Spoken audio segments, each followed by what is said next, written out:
It's the beginning of all Thursday night TV. Alyssa, I was texting, so if it didn't make sense. Oh, it was fine, actually. I know, I can appreciate that. My family makes My apologies. I get made fun of constantly. We are, Veronica? I need you.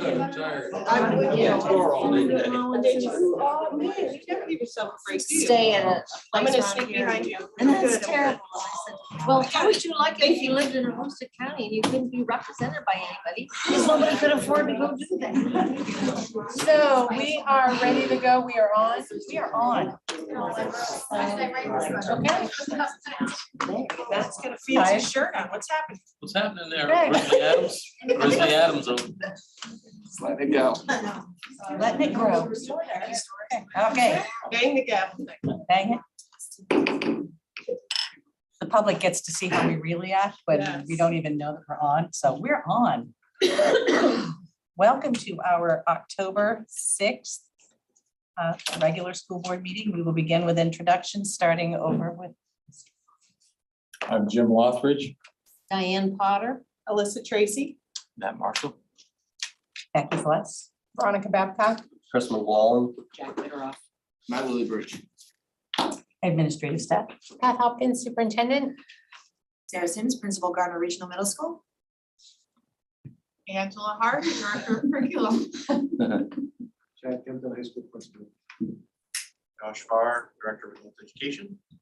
Katie Poole, Principal at Helen Thompson School. Tiffany Cockrell, interim principal at Princeton Randolph. Karen Moody, Principal of Laura Richard School.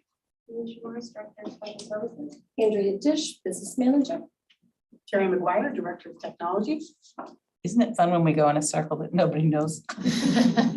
So great. Let's stand for the Pledge of Allegiance.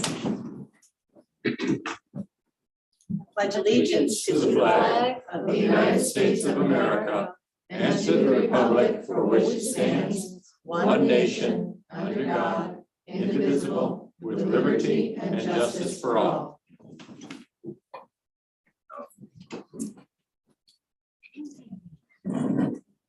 Public comment, seeing none.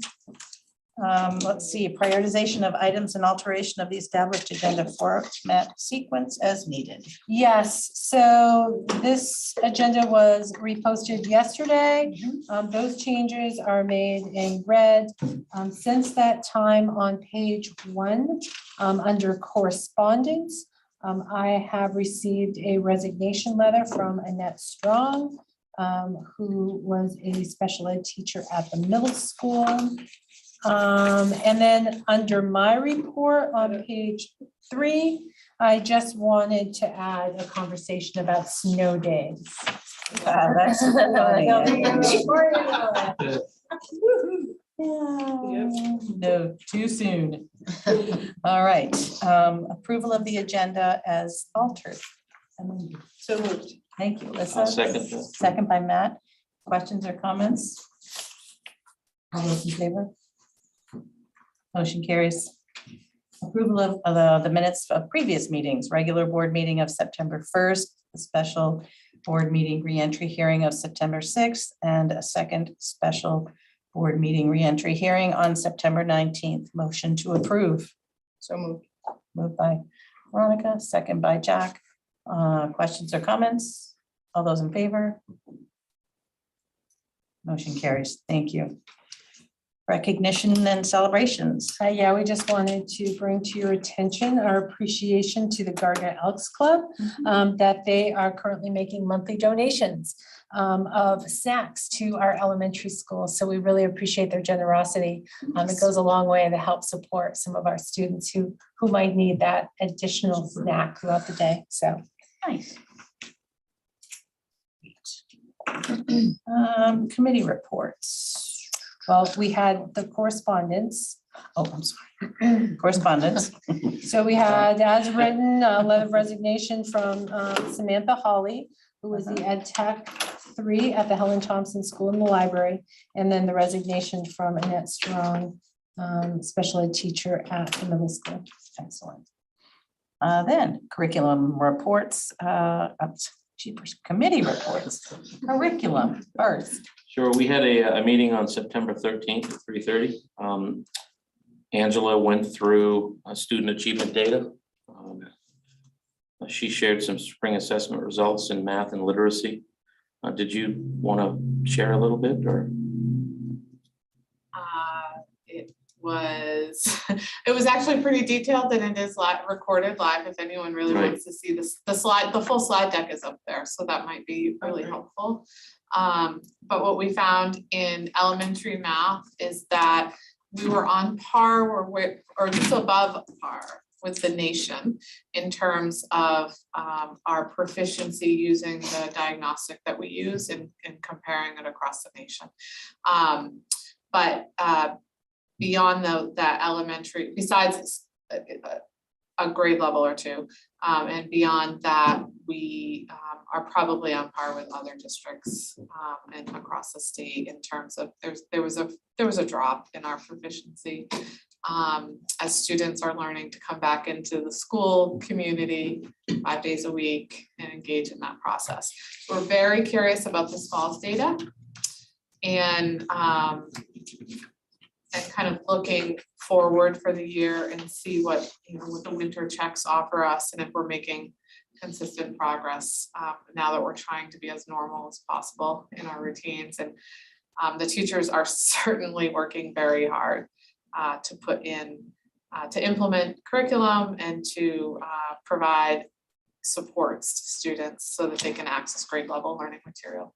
The one thing I'll say is this data, I mean, it takes time. It's not something that gets fixed overnight. The pandemic had a huge impact on our district as it relates to curriculum and learning. So it's going to take a while before we start seeing positive results in what we're doing. And we expected this anyway, I think. So, but thank you for everything you're doing. Appreciate it. That's it.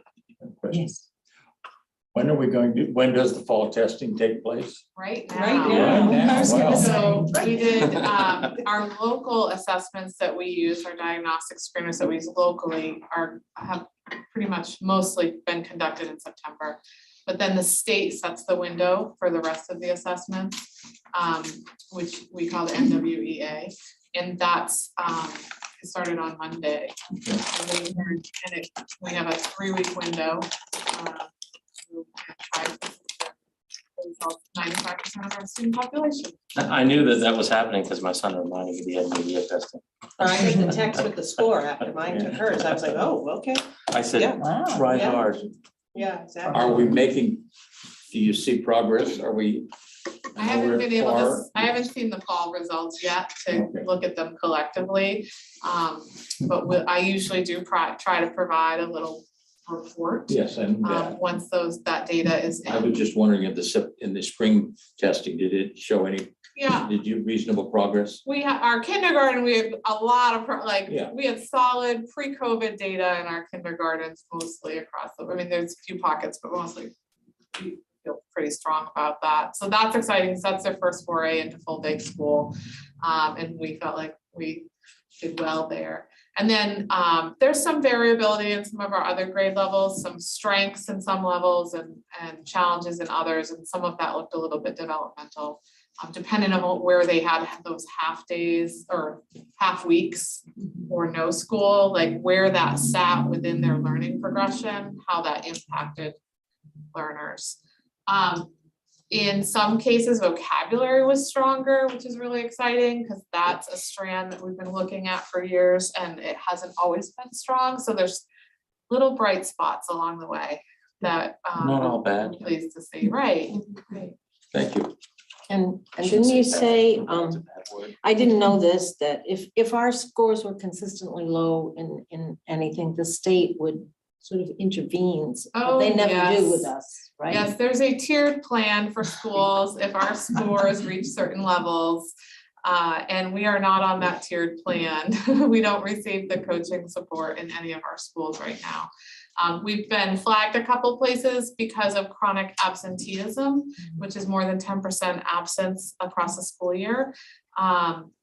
However, a lot of that was due to COVID. So they didn't really do anything with that flag.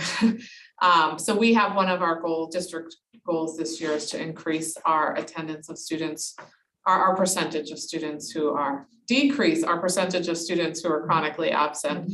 But we anticipate that that most likely will happen naturally as we move out of this, slowly move out of this COVID world we're living in, and students are able to attend school more routinely. And then, of course, people are being very proactive at building relationships and communicating with families right away, especially it being an ongoing goal of ours. Other questions? All right. Didn't mean to put you on the spot. You're so good at talking about data. I love it. There was no CATC meeting, there was no dropout prevention committee meeting, and we did have finance on September 20th. We talked about the practice of plugging in electronic vehicles. We have had a couple that have done that, and there is a method in place that actually measures the amount of electricity that is used, and the individuals that do plug in their cars have prepaid for that and or paid as they have gone. And we decided as a finance committee to continue that practice. Talked about metal detectors. We've had some concern with the recent school shootings that we might entertain the ideas of metal detectors, and after quite a lengthy conversation decided against doing that. The superintendent shared her experience in her previous district and the difficulties that they cause. And that we have some pretty good safety measures in place already. Let's see, we talked about signing warrants, and Pat tricked us and said that she allowed us to sign the warrants, or some of us anyway, and then told us that we were abandoning that practice and don't have to sign warrants any longer. And so we need to trick her at one point or another. We'll find it and make it good. And let's see, Hoke Field, the major donors, free passes. We spoke about that. And we decided, Nate had asked us if we would give 10 free passes to each of the larger financial donors who are on the field. And after consideration and another lengthy conversation, we decided it was kind of short timing because we're halfway through the football season already. And it might be a better idea for us to consider it in the spring or at another time, so that before the football season starts next year, we can have a decision made if to give out any or how many. That it just needs to be a larger conversation. Because that is revenue that we count on also within the district. And it's not a huge amount of money, but every little bit counts when it comes to protecting our dollars so that we can keep as much money in the classroom as possible. So we will continue to have that conversation.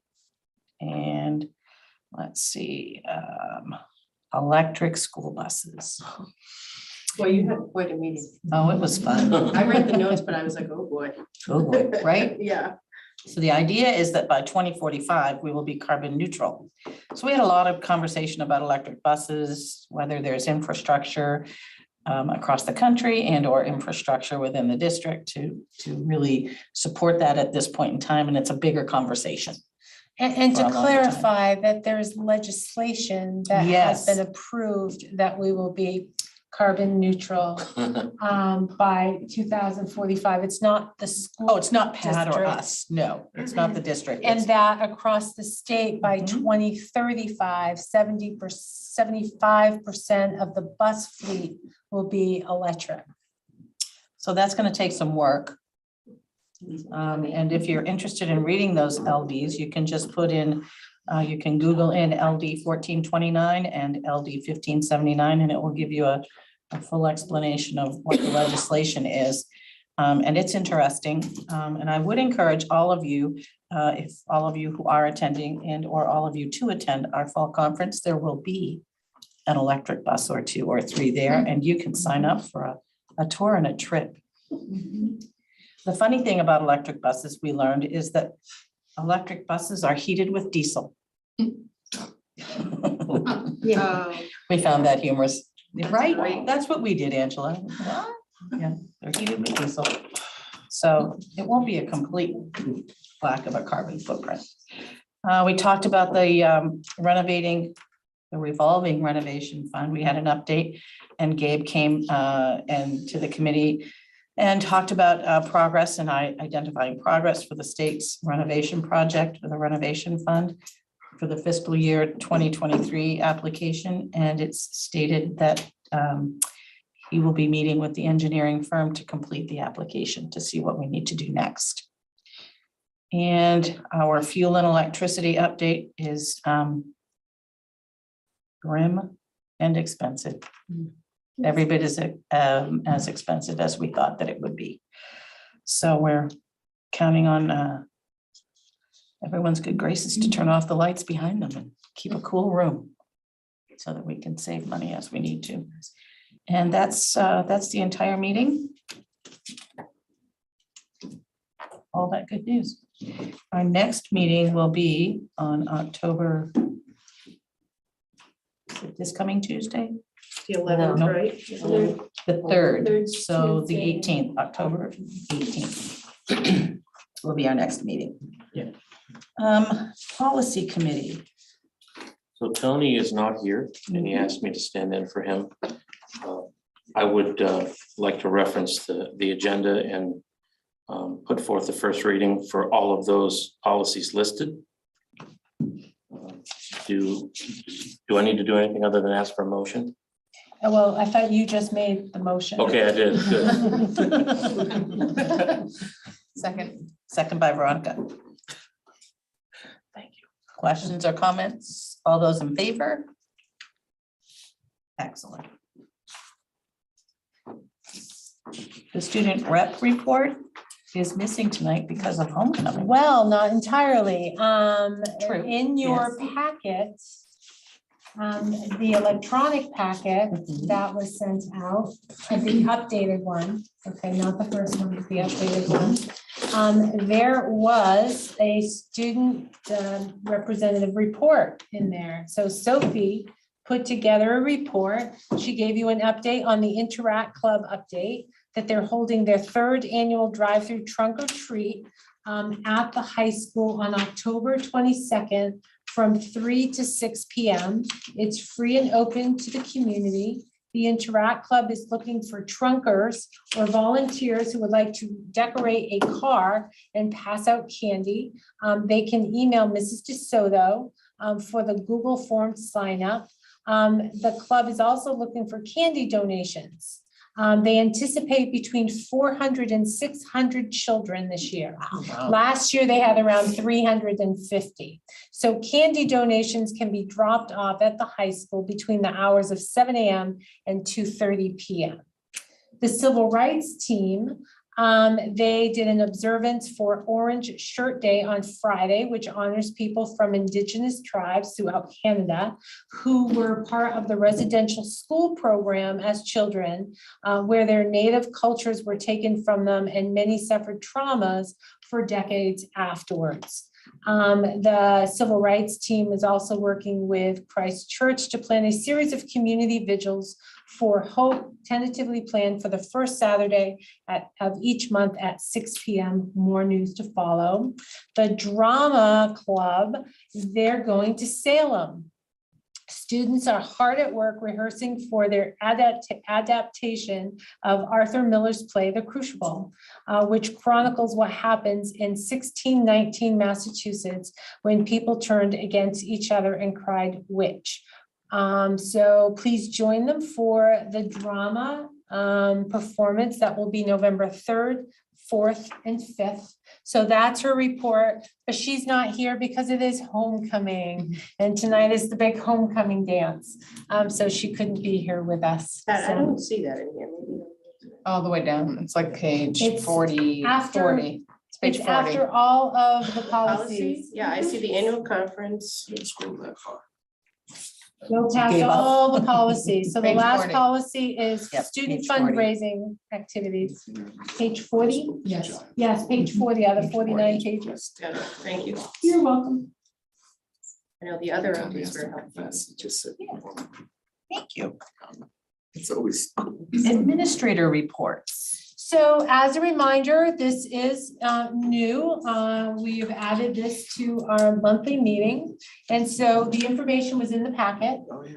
But we feel it's really important for members of the community who are watching also get to really hear this information as well. So this is broken down into 3 sections. We have the focus on pre-K to 5. Then we have the focus on grades 6 and up. And then we have the system directors. So Karen Moody, the principal at LER, is going to read through the noteworthy, bless you, the noteworthy items and the challenge that was felt this past month at each of our elementary schools. Okay, so for Lower Richard School, the noteworthy, now that COVID restrictions are over, LER is working hard to build a positive school culture and including families as much as possible. We have begun many activities to help staff and students create connections and sense of belonging to our school community. The activities so far have included staff tie-dyeing t-shirts with our names on them, hosting a back-to-school barbecue that had, I know it's not in here, but it's over 500 people were there. Wow, it was pretty amazing. Establishing pre-K to 2 learning buddies, planning a school-wide field trip to Dew Haven, which we did yesterday, and reinstating our monthly school-wide assemblies. A challenge that is no longer a challenge, but this was in September, due to staffing issues in our district special ed programs, one of our special ed techs was transferred to the middle school temporarily until they could hire for the position. And we were challenged to provide support to all students with IEP accommodations. And we were using some of our district ed techs to help do those supports. But our ed tech was able to come back on Monday, so that was awesome. For Riverview Consolidated School, noteworthy was having Holly Cody and Katie McLaughlin, our speech pathologists, back in person. A challenge was recognized that 2 years of COVID has led to missed development around peer interactions. Implementing the next phase of second step, which is a bullying prevention unit, is being implemented to support kids and provide direct instruction around being kind, safe, respectful, and a responsible learner. Helen Thompson School, they're noteworthy. The STARS Day treatment has seamlessly integrated into the Helen Thompson School community. Their challenge, I don't know if it's still a challenge. It is. It is. So sure, got fixed, but there was no drinking water, is no drinking water at Helen Thompson due to the high levels of PFAS until early October when the water filtration system will be installed. Our plan for addressing the issue has been approved by the state of Maine. For Pittston Randolph Consolidated School, the noteworthy, this return in-person speech services and the addition of Michelle Bossy is already making a positive impact with both students, with both the students she services and our community as a whole. The challenge, staffing is a challenge. Our second special ed teacher position remains unfilled. It is being filled by a long-term sub at this point, as does our district ed tech position. Additionally, one of our special ed techs is temporarily at the middle school. So questions for any of the elementary administrators? Awesome. Nice job. So Josh Farr, they're sharing. Josh Farr has agreed to provide the updates for grades 6 through 12. Plus. GRMS, noteworthy. This school year is off to an incredible start with a lot of positivity and very strong change in the school culture and climate. The staff worked over the summer to set clear expectations and realign with one another. Staff, students, and parents have all noted this change and the impact they are seeing on this through home, school, and community. Challenges. Sounds like Facebook or Twitter or social media is our biggest challenge. We spend so much time investigating and navigating student conflict on social media and how that travels into the school and creates even bigger conflict between students that people would be shocked. Students do not have the skills to navigate social media safely and many families do not know about the safety options to lock down social media options to help keep students from the exposures they are encountering online and how this negatively impacts them in the school building. Many families are shocked to hear the issues that happen on social media become the responsibility of the school. So, the high school, GAHS, noteworthy, off to a pretty good start in regards to returning to our regular mode of operations. We have tightened up our practices and expectations for attendance. School organizations are all up and running, NHS, student council, language clubs, theater programs, etc. Class meetings are back in the schedule on a monthly basis, and we have had a very successful Spirit Week and a school-wide rally for the first time in 3 years. Nice. Challenge coming out of the pandemic where we operated remotely and in a hybrid model. Some of our students are struggling a bit with the structure we have brought back to the school day. Yeah, I hear a theme come. Adult education. Last year, and noteworthy, last year we ran a CNA program with Maine General. And we upped to 2 instructors, and we have begun doing that again this year. And it's an earn to learn program, if you know. I know more about this, I guess. They've begun the process of offering an additional certification, which is the CNA-M, which enhances the CNA certificate holder's ability to provide medication. And we'll probably end up running that annually going forward. So that's a nice thing to add. Challenge, we have this is a good thing and a challenge. We have a steady stream of students coming through the door, and it's consistent with previous years, last year. But a significant number of the students coming through this now have greater learning challenges than we've seen before, or at least in my short time, and through the pandemic. So enrollment is really fluid for us this time of year. So it's hard to give you numbers, and it's kind of hard to know what the impact of that will be, but that's still a pretty, we're all feeling that the students we're getting are a little different and have more challenges.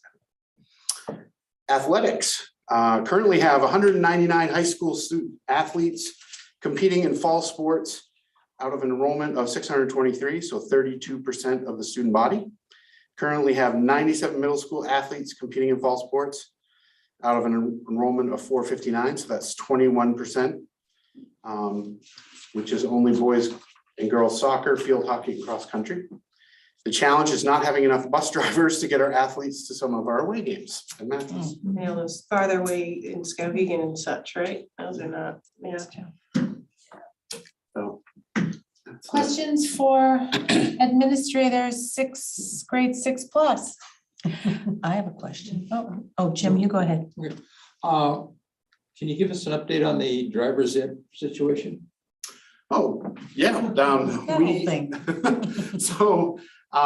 We have gone with Roy's Driving School out of Lewiston, Auburn, and they're offering classes monthly.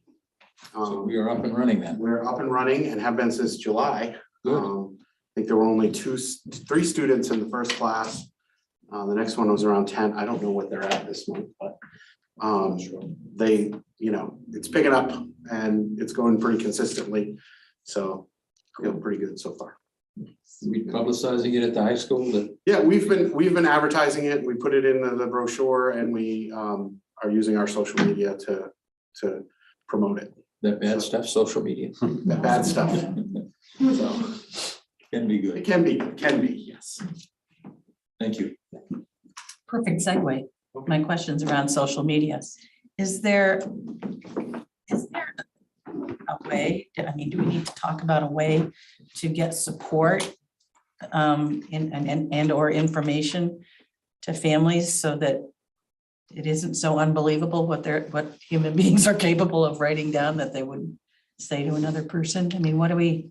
Yeah, so I've worked really closely with many of the individuals at HCCA here in town, and they put together for our open house that we did this summer for 6th grade. We did a principal's picnic, and we had, I think over 200 families attend. It was gloriously amazing and we cooked a lot of hot dogs. But we were handing out information to parents about different apps that they can use, some that were free, some that cost money, and then identified the different things that they could do to help lock down. What's hard is sometimes sharing the information, you know, we'll have to investigate a conflict that's going on.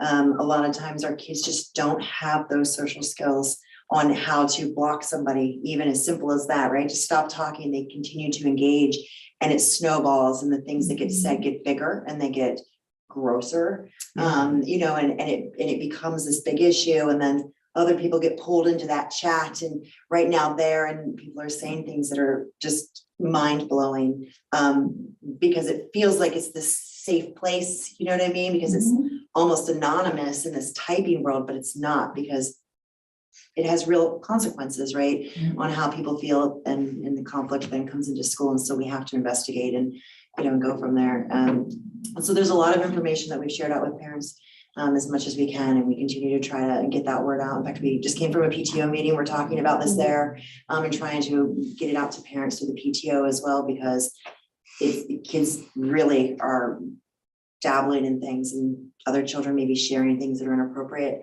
and kids aren't saying anything about it and the exposure that they're getting to some of this content is really mind-blowing. And when I'm calling parents to share what I need to from the situation, they're really shocked. Like, one, why are you investigating? So I have to share that falls into our realm, because even if it happens outside of school. And then number two, right, this information, you know what I mean, is what they were exposed to. They're like, no. And I'm like, yes, like, please, like, have this conversation. And so then we share some of that information with them there too. So I'm always open for ideas. We've tried to be really proactive this year with that information for parents, but there's still more I think that we could be doing. I'm hoping when we do some of the MIAS report information, like I said, HCCA has been working closely with us to try to figure out more ways to get that info out there. And can I add just a little clarity that when there are situations that occur outside of the school day, it falls on the school if it impacts the education of the students in the school. So it's not an automatic that if there is a school-age student who is engaging in something on the weekend, it's not an automatic that it impacts us and that we deal with it. There has to be a direct link where it somehow impacts education. And in that case, if it's the relationships, all of that is brought into the school, therefore it impacts their education. And that's why the school has to deal with it. Even if it's on their personal telephone. Correct. Right, exactly, which is a lot of what's happening. Yeah. And the apps, some of the apps make it really difficult to try to investigate and weed out, like one of them, like you can't even you can take a screenshot, but it notifies the other people you did. So a lot of times children don't want to even document that by taking screenshots because then they don't want to become snitches that are reporting or collecting that. So it creates some of these different dimensions through all of that while you're trying to shift through. Yeah, Becky, we just came from that meeting, as she mentioned, and I mean, I deal with cyber stuff in general, and we talk about this a lot in my house, and I'm gonna be willing and able to offer, you know, tech guidance, and I've got apps. We have apps in our house. That's just the way it is. Your phone is not your own, you know, that's sort of the rules we go through, and maybe we'll find some champions out there that can share with other kids that talk about it, that have either been burned or just know it's the right thing to do, right? You know? Yeah. Yep. I think that's great. Matt and then Jim. Chad, I know we approved a new course this year. Oh, right.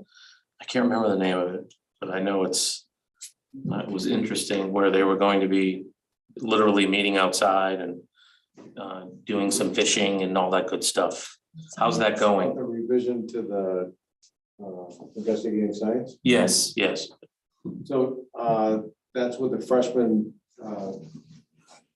earth science semester. And so about half of the freshmen are in it now, and the other half will be in it in the spring. And it's going very well. Great. LL Bean has been very generous to us with ordering. They've given us, I want to say, 30% off of their list price, which is now giving us more buying power to buy more stuff or more supplies for the program. We have a new storage unit out back for all of the supplies so that they're gonna stay dry and airtight and not be damaged and so forth. So overall, it's getting up and running and the kids are heading out the back door on a regular basis and exploring out back and seem to be enjoying it. Good, thank you.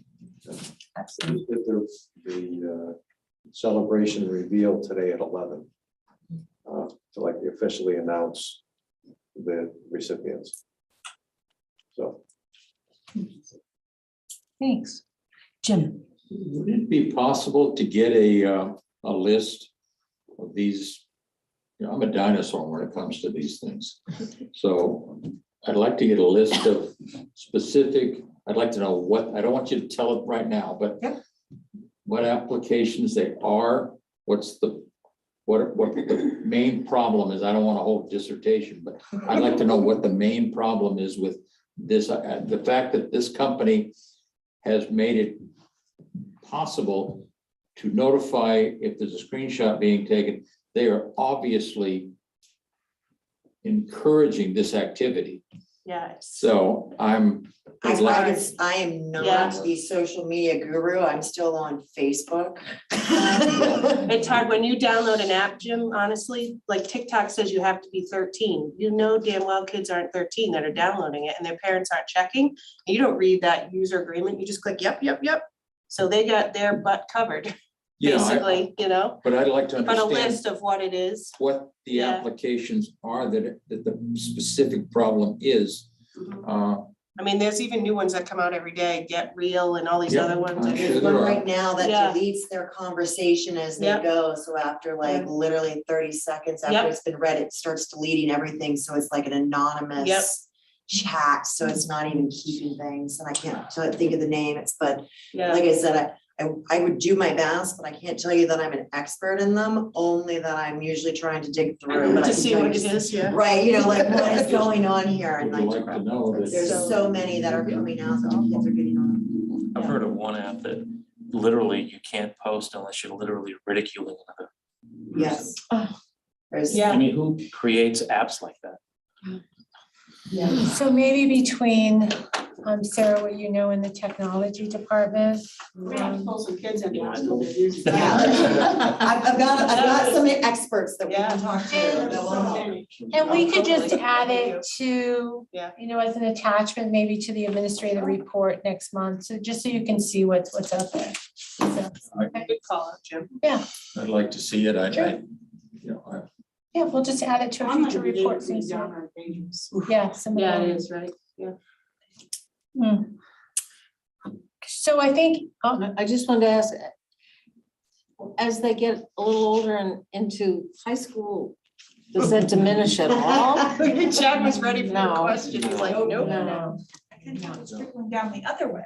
I was just gonna say that. It's already going to elementary Yeah. and even Tin young cans. adults. Yeah, it's pervasive. I don't know. I sound like my parent. I'm gonna sound like my dad right now, like these kids. But I mean, my kids are from age 7 to 24 and they all have apps for everything. And it's the same thing. I'm just like, well, I guess I'm gonna check out that app and find out what it does. But not everybody does that or has the ability. Same, my oldest is 23. I can't tell you how often I send her a text and I'm like, what do you know about this app? Right, Like, what can exactly. you tell me about this? Yeah, it's true. I do the same thing. Yeah. I haven't had to ask for advice on how to use computers yet, so. feeling good about that. That's good. Yeah, that is good. Other questions? Comments or fears? so Fears we've, are deep.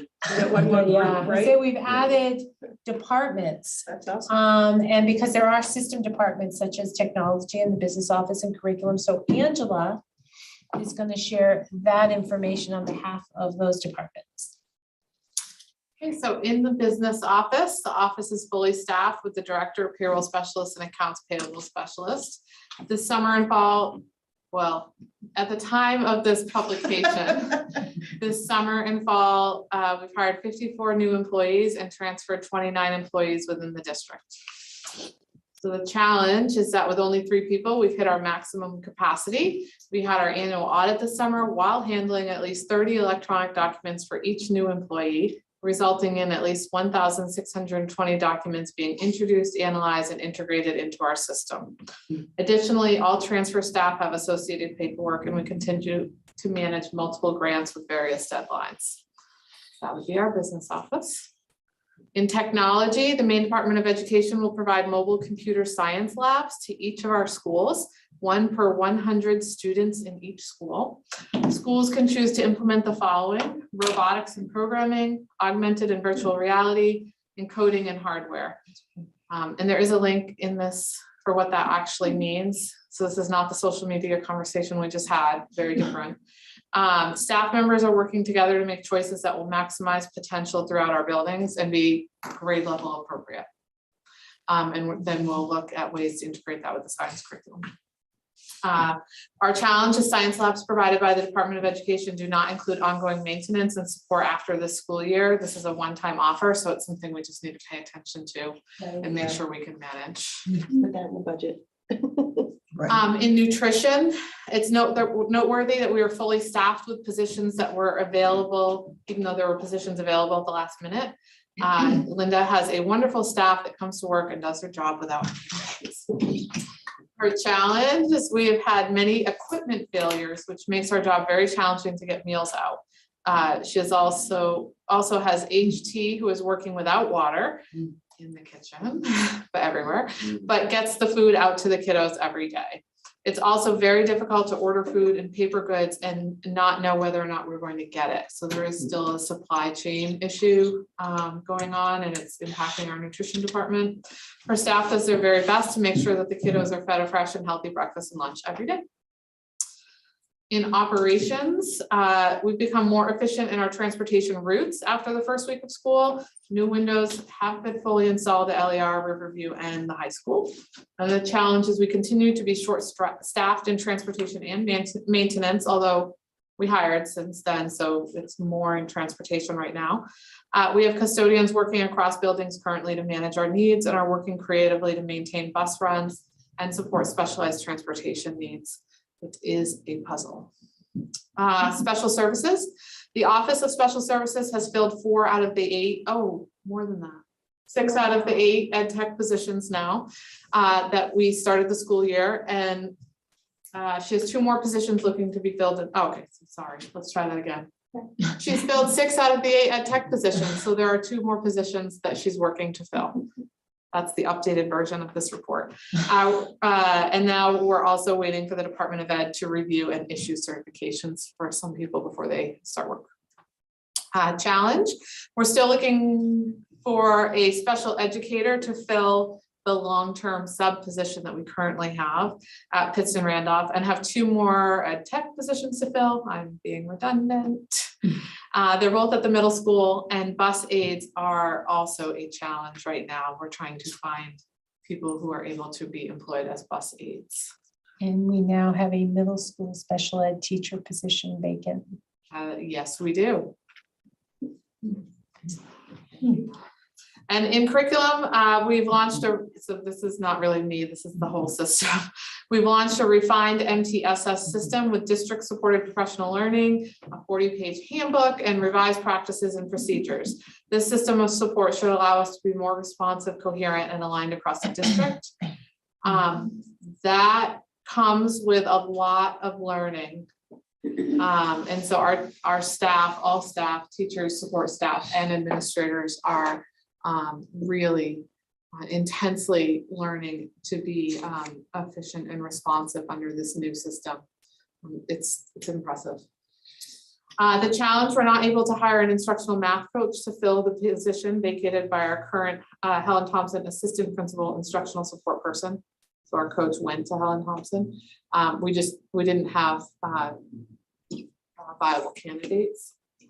The impact is being felt in grades 4 to 8 and by our only elementary math coach that's left. So we're working to contract with Maine Math and Science Alliance to provide ongoing professional learning and coaching support, and that started today. So today and then tomorrow for science. So it's very exciting. Any questions? Yes, Jim. I don't have a question, but I do have a comment. Yeah. I really think we should be thinking about adding a professional into the accounting department for next year in our budget. I know the staff, I know Andrea's overworked. I know one of the new hire there, she came from the Pittston town. She's fantastic.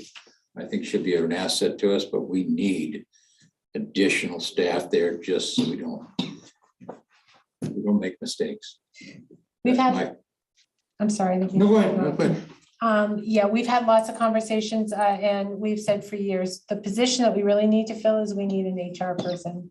Someone with human resources who would take off That additional. huge 30 burden 30 pages from- per employee. yeah, From our. That's just- Absolutely. I mean, That's that's what, incredible. and we just need to put it in the budget for next year and just make it actionable so that we can do something there. I'm all for it. I mean, it adds to our budget, but you know what? There's things that have to be done. Yeah, Yeah, increasing demands around HR, we really need to have someone on really, board. we absolutely do. Someone is also going to need to take some of the accounting work in the business office too, so I don't think it's going to be able to be strictly HR. Mhm. It's just, it's a long summer. With little, no time off for us, so it's been good. And you guys are so good. You're committed to no mistakes. We try not to. Right, and I think we're fortunate for that, but that means we need to find ways to support so that we don't kill the people we have. Thank you. Any other questions, comments? That was a great addition to the report, I would say, Pat, thank you. I wasn't anticipating all that too. That was great. It's great, yeah. Okay, next. Wellness committee, no meeting. No, I think Ari said he was gonna reach out and see what we wanted to do. It would seem like a lot was happening. So I think it's coming soon. Going on, yeah. Okay, great. Yeah. Will we be getting monthly updates like we just had? Yes, that's a new addition. Isn't it I thought awesome? so. Yeah, I I like wanted it. to grab my little head around it. That's And great. administrators will take turns Sure. reading through. So Excellent. Hope Field Committee, we met yesterday, was it yesterday? Yesterday. We met yesterday and things are continuing to move along. We did have a, let's see. We're in varying stages of the new snack shack being built. The trusses have arrived. And we're waiting on Clyde Fowler to get us some particulars, and he's been out of town. So when he returns, we will continue to work on that. The recognition wall is probably not going to be completed until spring as we continue to track down some of those details. We have a light fixture. We have a light fixture that went dark the other night during a football game, and it's a conundrum about how exactly to deal with it. It's an obsolete sort of light fixture. We have a makeshift solution that McGee's is helping us with for as long as we need it to use some of those really bright construction lights that go up high. Yeah, so part of the issue is the light poles are aluminum and they're 73 feet tall, is that right? there would They be would, 75. 75, they're 75 feet tall, but the replacements would be aluminum, is that correct? Would be aluminum. And so to do this whole project is very costly, and I hesitate to say out loud the exact cost, because I'm not certain of the exact cost. I just know it will be costly. So we're trying to find a workaround solution that will work for us in the long term and in the short term. Yeah, and in the meantime, we're finding that we may have an issue with the Maine Principals Association and using that temporary lighting. Oh, So that just came across our desk today. So okay. there is an idea of a solution with buying some LED lights. So we're engaging in a conversation right now about that, whether to buy a couple, see if it works, if that's going to be enough to hold us through, or whether we really need to buy 10, so that it's the full spectrum of lights to be able to get us through the rest of the season. We are talking to do the cheap, If we're not able to just continue to use that lighting, it could be $6,000. That's the cheap version for one of the poles. So, That's not bad. I was gonna say in Randolph, when we switched to LEDs for our power, our bill went down, like, so it's like that cost benefit. I know it's hard Yeah. to. But the outlay, the cash outlay on the That's it, front end, that's the exactly. difficulty. Yeah, It's that's not in the budget, so. Yeah. so we're working on that behind the scenes. So we'll figure something out. So that's, I think, about everything we talked about. And our next meeting is in November. Yes. Yeah. One question not to do with committees, Okay. but the survey thing that some of us did online with the long-term planning type of thing. That's coming up under old business. Oh, sorry. We're getting there. Thanks, Matt.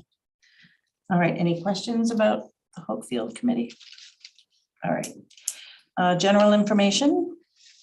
Just as written, you can see that we do have a number of ed techs that we have hired since your last meeting. So we're really excited about some of these new hires and hope they enjoy their new position. And I just have a comment, Pat, for you. I had just happened to be the nutrition worker job, but a neighbor who wanted to apply but had no technical ability. I didn't have time to support and was gonna reach out to your office, but didn't, which was probably a blessing in disguise just for how much you're dealing with. So I just wonder, I know they have like help guides on the site, but have you run into that when folks are looking for something, and what do you suggest is a good way to get them? If they call my office, Okay. oftentimes Martha will walk. That's what I people. figured, but it never happened, but it was just a thought. Okay, very good, thank you. You're well, good to know. Yeah. Nominations. Yes, I have one nomination. Really excited that we have Tim O'Brien that I'm bringing forward as a new special education teacher for the Pittston Randolph School in Riverview this year. This is where his placement would be. He comes to us with extensive private school background down in Massachusetts. Families moved to Maine, looking for a job here, and elementary is just what the age group that he likes to work with. I think he's going to be just a great addition to the school district. Appears to have a lot of passion and excitement. So Physical education. what did I say? Special education. Oh, did I say And then special ed is on my mind? Sorry, I've been talking a lot about special ed lately. So it's physical education, really excited to have him.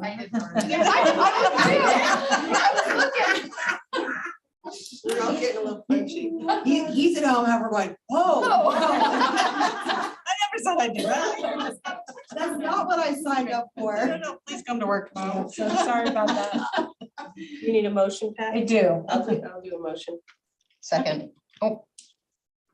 Okay. Who was it? Jack. So Alyssa and Jack. Questions or comments? Tim, welcome to PE. All those in favor? Okay, motion carries. Thank you. Very excited. Strategic plan update.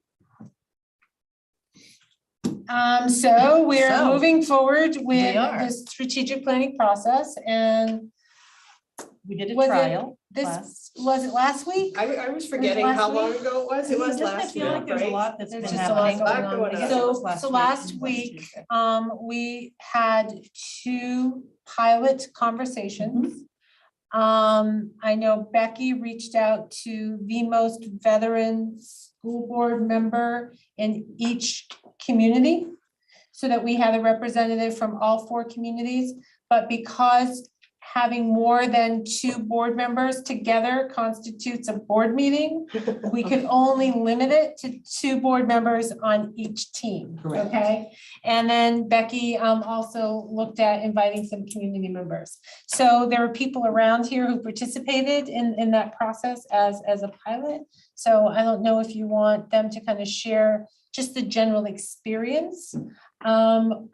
We currently have put out a request to staff to sign up. And we are collecting names for staff to begin to participate. Once we get through that process, Angela is working very closely with Mr. Kempton to identify names of students so that we can invite students, and then we'll be looking to invite parents and community members so that those conversations can also occur.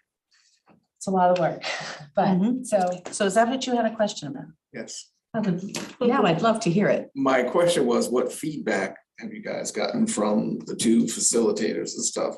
Because Jim and I were in one group and they asked for the written feedback afterwards, which I did it, but I don't know if they let you guys know how it went or any So of I that. sent everything that I had and all the email addresses to Jennifer Chase and her partner, whose name I can't remember, just after we did it, and I haven't heard anything yet. So, and I don't know if you've heard anything. we have, I think it went incredibly well. You provided the administrative team a really nice summary today of what she shared. Would you like to I'd love it if you would do that. share it Angie. again? I'm happy to. I will admit my short-term memory at the moment is starting to fade, so I don't really I can remember help what I if you said in want. that Go ahead meeting. and ours went really well, I would say. It was really good. Yeah, Jennifer reported that the facilitators were really pleased that the groups really entered the space, probably not fully sure what to expect.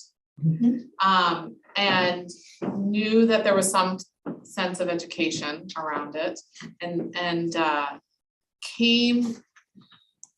the way they reported to us is the experience really allowed for a dialogue to ensue, that there was some back and forth across participants. Not all participants shared the same viewpoint, but by the end of the conversations, the facilitators felt that the participants felt heard and were able to contribute to a meaningful conversation.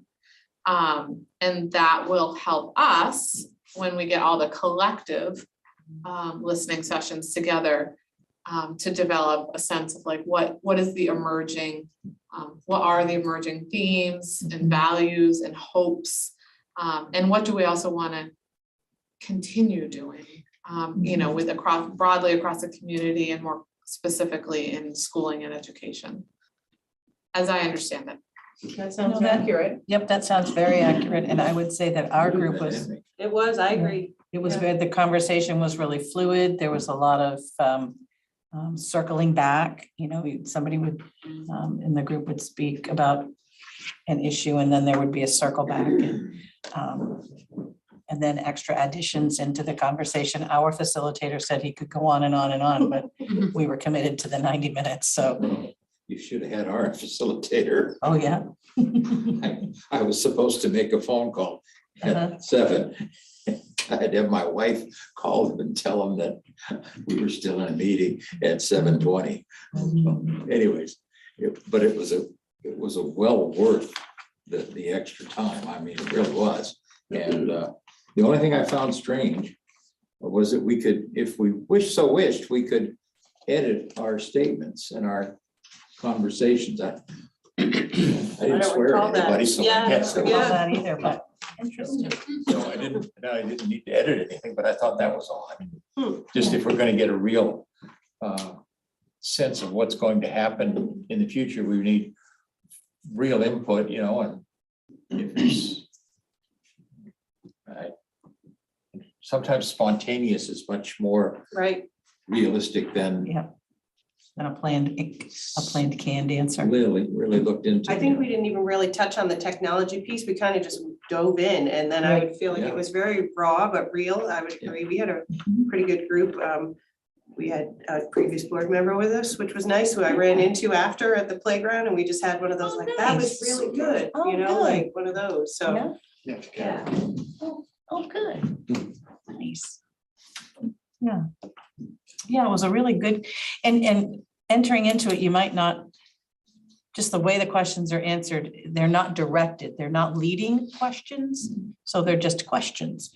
And you respond to the questions and you might look at it and think, what does this have to do with school?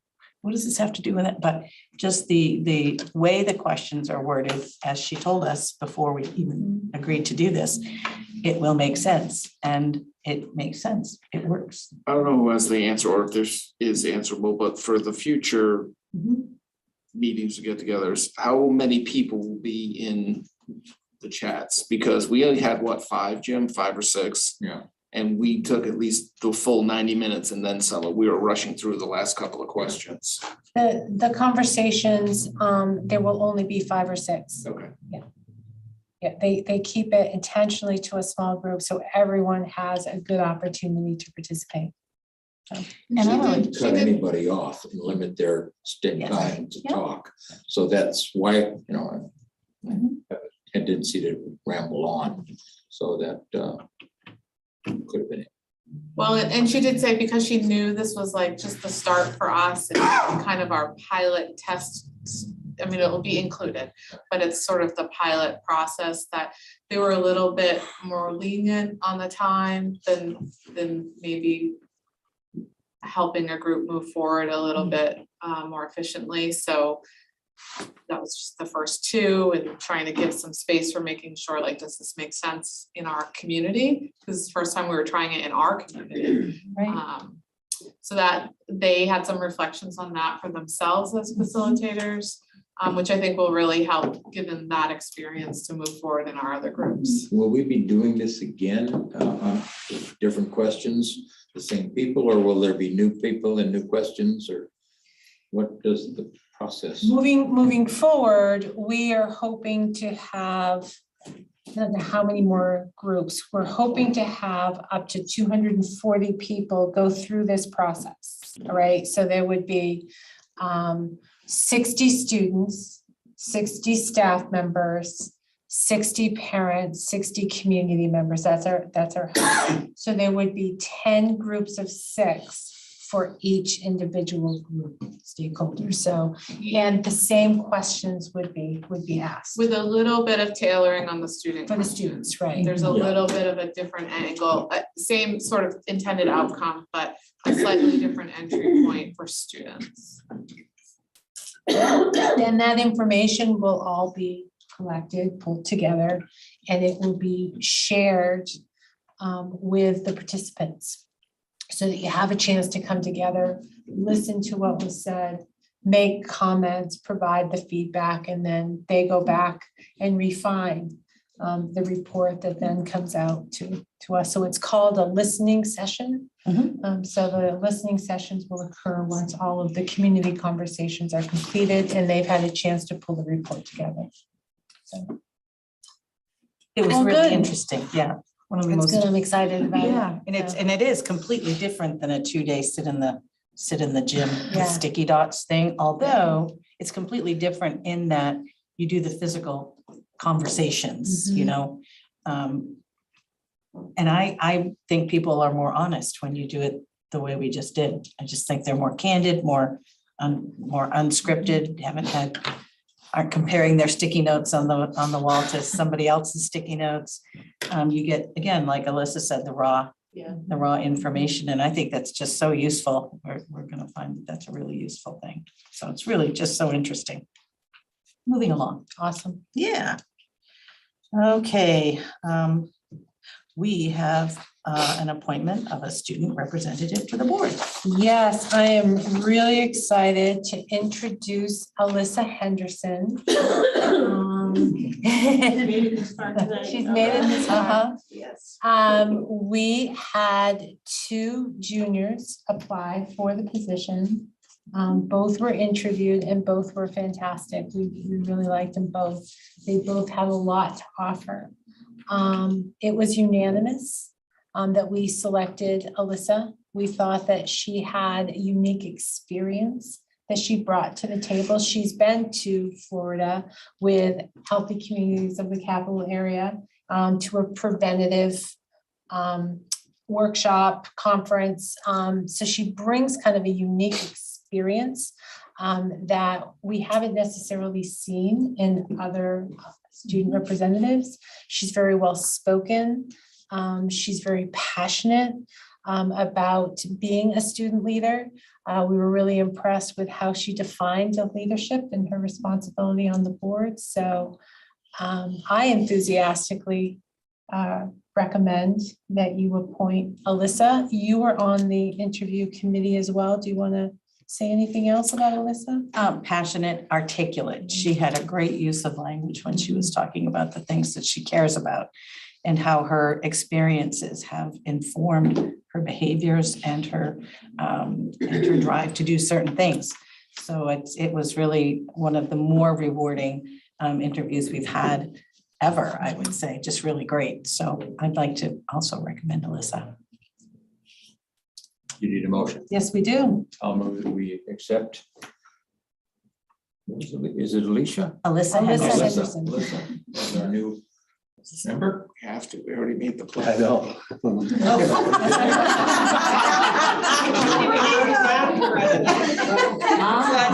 I want to make sure I spell it That's right. temporary. We have the permanent one ordered after. No your pressure. vote. And if you say no, she gets this as a parting gift.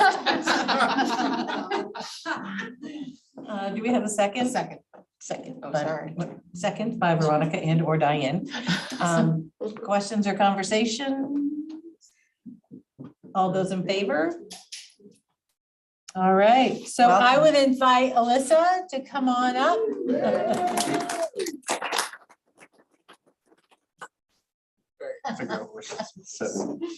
Come and sit by your temporary nameplate.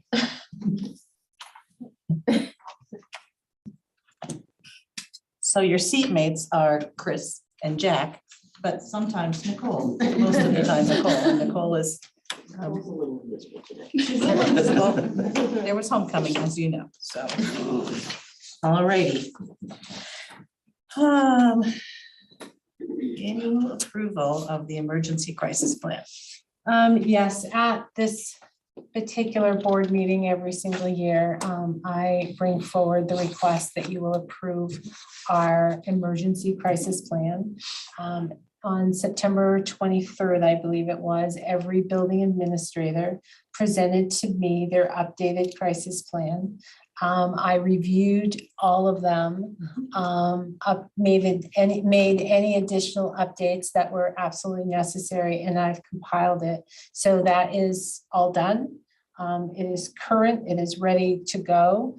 As a kind of a sidebar, administrators met today, and we have tentatively scheduled a meeting in November where we're going to invite officials, emergency management officials, representatives of the state police, the Kennebec County sheriffs, Gardner PD, fire departments to come in and talk to us about our emergency plan, have a tabletop exercise. And so that will be occurring hopefully in November. So.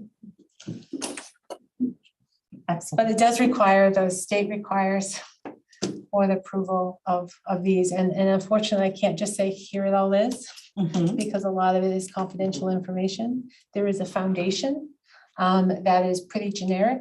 When Deb Kuchar was on the board, she looked at it every year and went through it every single year, page by page. It hasn't changed because it's just the foundation. So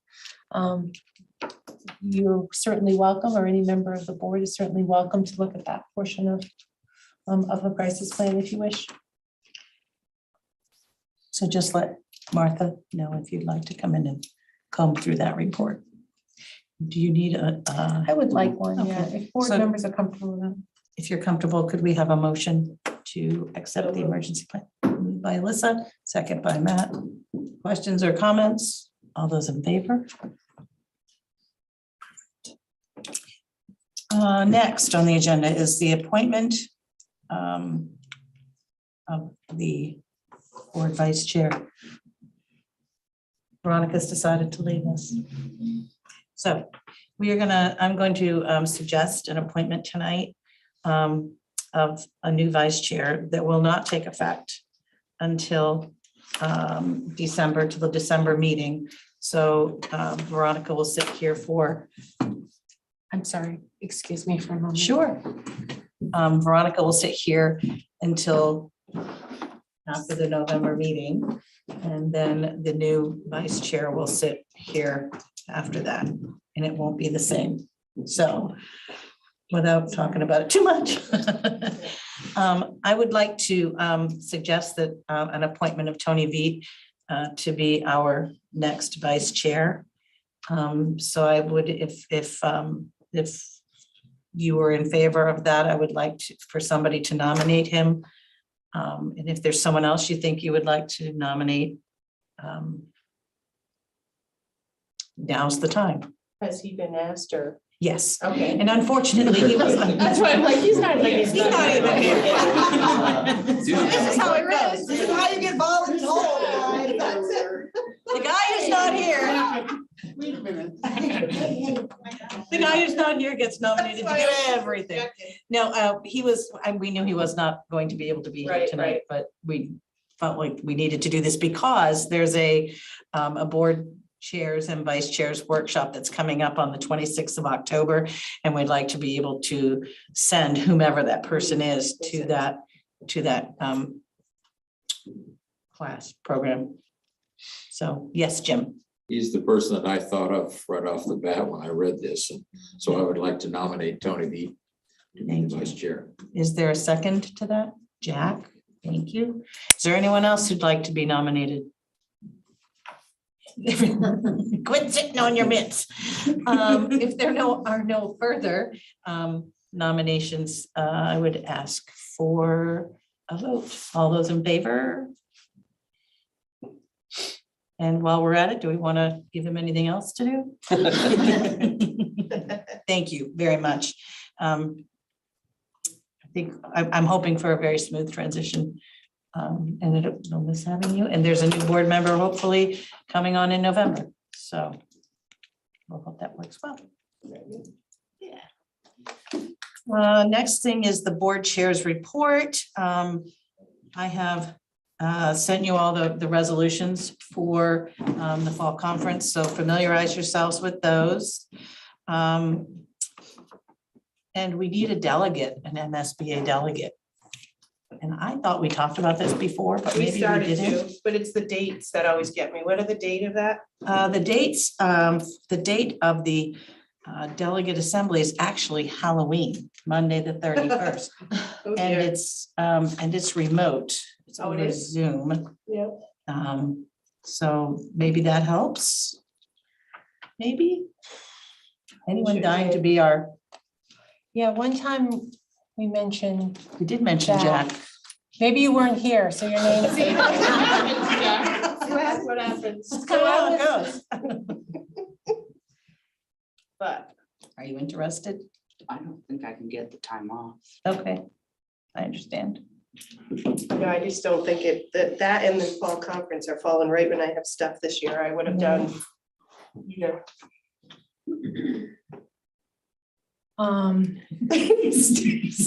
Zoom in on Becky's glare over in this corner.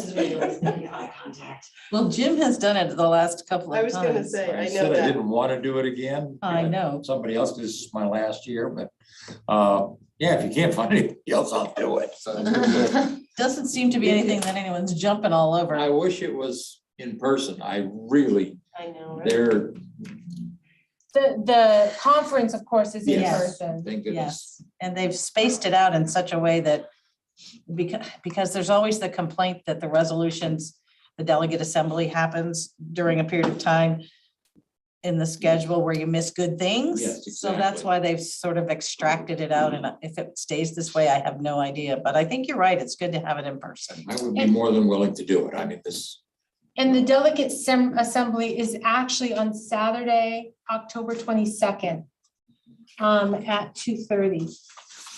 It is not on It's Halloween. not That on is a Halloween. different. Oh, that's a meeting. different, meeting. Emmett, that's a different fall conference meeting. I So, apologize. You're right. It's on Saturday. Does that change who can participate if it's on a Saturday? At 2:30 in the afternoon? 9:30 on the 9:30. 22nd. Thank you. Help me. No, I No, can't. I have allergy three medicine. things already that I was day. gonna say, great year, 2022, right? What is Gonna that? It is 2022. Does that entail having to go to the Maybe thing that's- that is on 2 weekdays? No, you do not have to also go to the workshop or to the conference for those 2 days. It would entail, in the board packet, there is a document in there that lists all of the proposed resolutions that this particular group would discuss and review. And so there is a virtual meeting at 9:30 on the 22nd, in which all of the delegates that are appointed by their local school boards from around the state. So I'm not sure how many are there. Jim, you may know about how many usually attend. Virtually, it's been around 40-ish, 40 to 30-ish, That will 40-ish. attend, and then you discuss the resolutions, and then you vote whether to support or not support. People may want to make amendments, then you will discuss those amendments, and then again, you vote as to whether you support a Yeah, resolution if you or can not. do it, I think you would enjoy it. Are any of those resolutions then lobbied or forwarded to the legislature? They could be, Yeah, conflict of interest then. I don't think I can. okay, Yeah, that's. okay, That's sketchy waters for me. okay. Sorry. So we're back to Jim. Sell his puppy. At least you don't have Yeah, to dress that's up fine. for Halloween Okay. Let's now. just get it over with and do it. and You're all good. So if it's Jim, we need to officially, or the board needs to officially vote to appoint Jim so that we can fill out this paperwork. We could appoint Tony, because he's not. No, you just said the 26th for him, so he's gonna be in meetings all week. He's gonna be on the 26th, right? Just- No, I would love it if Jim would be happy to do it one more time. Okay, This will be 6 in a row. Okay, so a motion to, I would like a motion, please, to appoint Jim I as feel our like I don't want my delegate name on the motion. for delegate assembly. There you go. Okay, I'll Veronica, second that. seconded by Matt. Questions or comments? All those in favor? Thank you. Thanks, Jim. and It's a fun thing to do. It's an, It you is. get real input into it. I just Yeah. really have done it for 5 times and I Yeah. thought somebody else ought to get in there, but I understand if people have I conflicts, know, the conflict. it's difficult. you know. It's tough. are you abstaining? I didn't see you raise your hand. I abstained. I just kind of tacky. Accepted. Thank you, Jim. Even worse, if I nominated myself. Go back.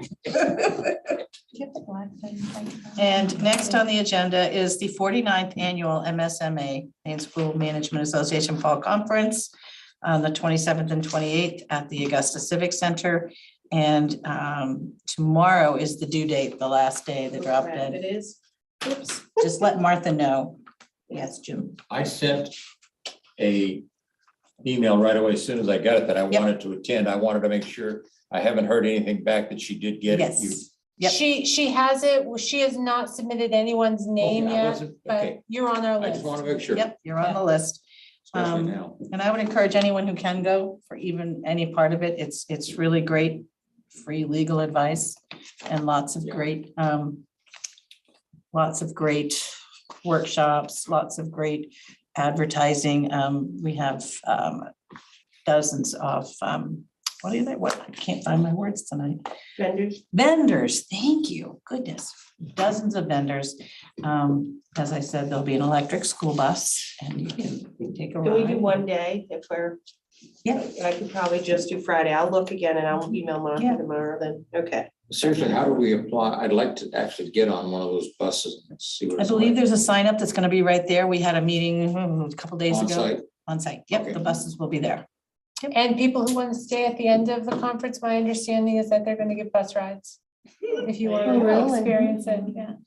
Out to Bring my Arcadia. backpack. Up to Acadia? Yeah, can we go out to We're Acadia? gonna serve treats. Are they gonna serve treats?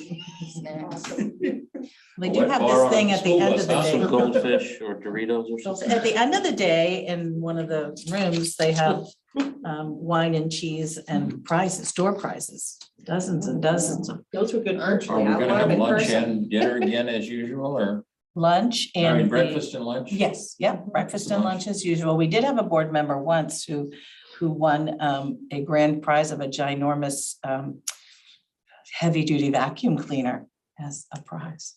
No. I got some gift cards last year. That was pretty cool for Christmas, I'll tell you. Yeah, that's really Yeah. great. So no, it's a nice way to get to know some other board members across the state, not the country, the state. And I would, I'd love to invite you all to come. And also the president of National School Boards Association, Frank Henderson, will be joining us for the conference. Keynote speaker. David Harthiger, David I'm just Harthiger. reading it Yep. on the thing, right? CEO of the Trust Edge Leadership Institute. It's true. Yep. It'll be good. I haven't heard him before, but No. Eileen promises that he'll be good. That is good, yeah. So. Promise you can. Let Martha know ASAP. Start it. And. Okay, I just have, superintendent's yeah, just a report. couple updates. One, I've had a request to create a conservation plan for the district. Given some of the conversations that finance had, some of the new legislation, it seems appropriate. This was a staff member who was not only thinking about the bigger picture of conservation and energy conservation in the future, was actually thinking more on the small term. You know, what can we do now in terms of maybe our recycling? Is there a way of boosting our recycling program, or think about food waste from our food service departments? We've tried to do things with that before locally. We've usually had a challenge with having the food removed on a daily basis. That's always been a problem. But I think it's a great idea. And I think having some staff members and others participate and give us some ideas of things that we can do. And so I'm just wondering if you were interested in me kind of moving forward and working with that particular staff member and other staff members in creating a conservation committee. I think that's a great idea. Would you like it to be like an ad hoc committee that I add to the agenda so that you get regular updates? Do you want board representation on it? Or do you want us just to kind of do it and periodically give you an update? I like option 3. Yeah. Because then it doesn't add the burden, right? That's what I'm thinking. Occasionally let us know what's going on. I think it sounds like a great deal, but Yeah. I think you need board member there looking over somebody's shoulder. As we think about EV, right, electric vehicles, and we talked about having charging stations, rather than us doing all of that work and then all of that investigative work and having that all on Gabe's shoulders, having a committee to help do some of that work, I think would be really beneficial as well. I agree. Yes, Jim. Having just been to California visiting my grandchildren, every single school I went by has solar panels in their parking lots. Thousands of them. I mean, it must cover between, I bet 300 acres at least cumulatively, but you cannot go by, and I don't know that it probably wouldn't work here, but there are other things that might work, and could be something to look into. But they get shade, it costs the school district there nothing. My son-in-law was involved with the installation process as the vice principal of the school, and they put in, I think in that school, they covered 10 acres, with cars under them, and they got shade in this, and that's where they really benefit. Shade, they don't worry about snow, but it gets awfully hot on those cars. So, but anyway, so Okay, great. Well, thank you. Teacher prep time committee, I just wanted to make sure that you are aware you have a policy that really dictates teacher prep time. And as we have been challenged with some staffing issues, it has certainly impacted prep time. The policy that was adopted by the board was adopted prior to my arrival, and this is year 12, so really feel like it's time. It's time to take a hard look at it, to see what's working, what's not working. Is it consistent across the district? So is a kindergarten teacher getting the same amount of prep time versus a high school teacher? What is the difference? What are the challenges? And how do we compare to other school districts? So I just wanted you to know that that work is happening behind the scenes. You've seen a couple of emails from me, Drummond Woodsum, along with Maine School Management. They are hosting a webinar next Wednesday, October 12th from 4 to 5:30 with the topic of contentious issues for board members. They charge per computer hookup. Yeah, I saw that. So thought the best thing to do is to hook up here in this office, in this space.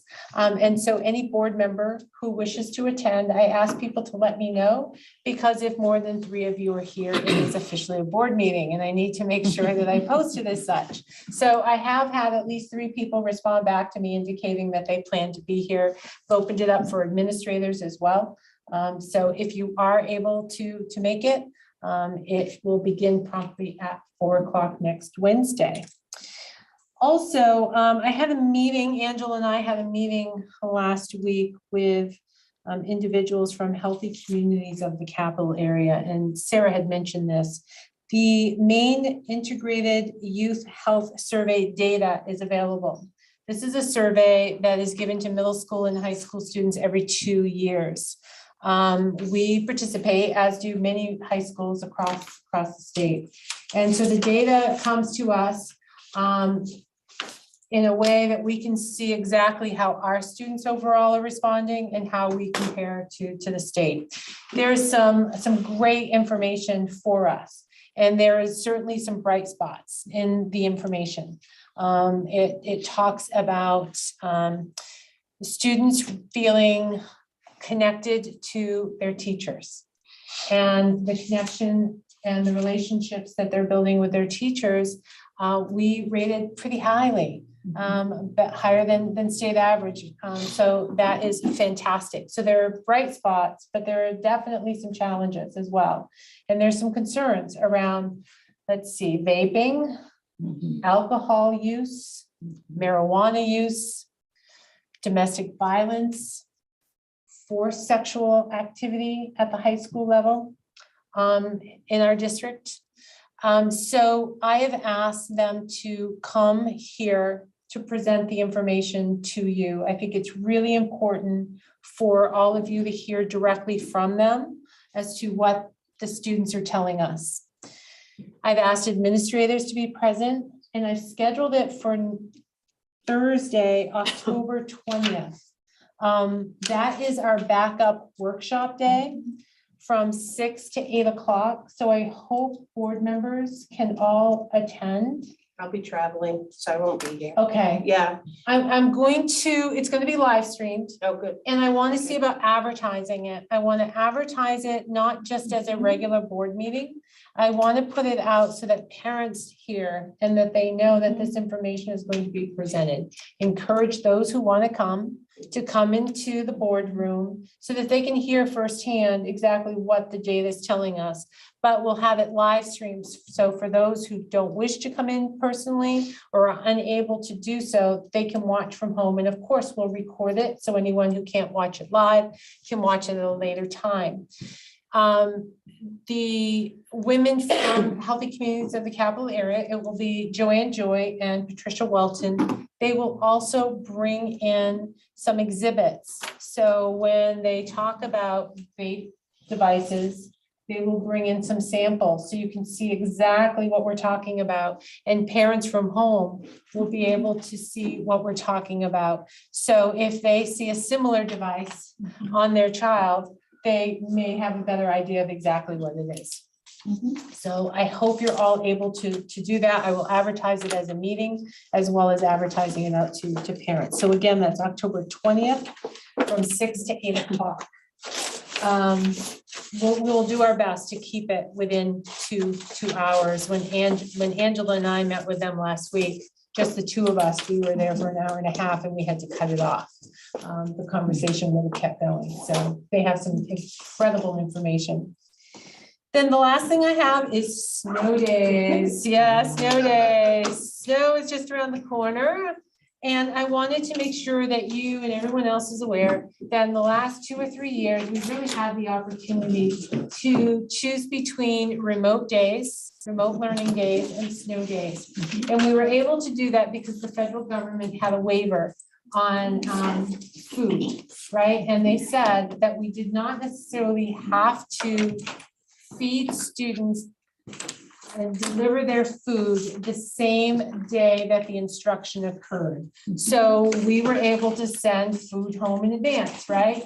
And the federal government allowed all school districts to be able to do that. That waiver no longer exists. So the law now says that if you're going to have a remote day, you have to be able to provide food to students on that particular day. So if it's a snow day, I don't think that we want to have a remote day and require our food service staff to come in and cook and require parents to drive to the school to pick up food. That doesn't make sense, right? So I want to let you know that snow days this year will be snow days, all right? We'll be back to the old fashioned snow days. Yep. And there will be no remote days. Right, but that's the reason, so if people ask you, why aren't we doing that? That was really great, so we wouldn't have to make up so many snow It's about days. food. We just can't do it. It's about food. And that, If you feed that's them. all I have. That's enough. So, Well, we have no executive sessions tonight, we do not. so we can call this a night. Thank you all for being here. Thank you for the wonderful Thank you report. all. Congratulations. Alyssa, thank you. Welcome. Yes, thank you and welcome. Congratulations, Tony. Yes, congratulations.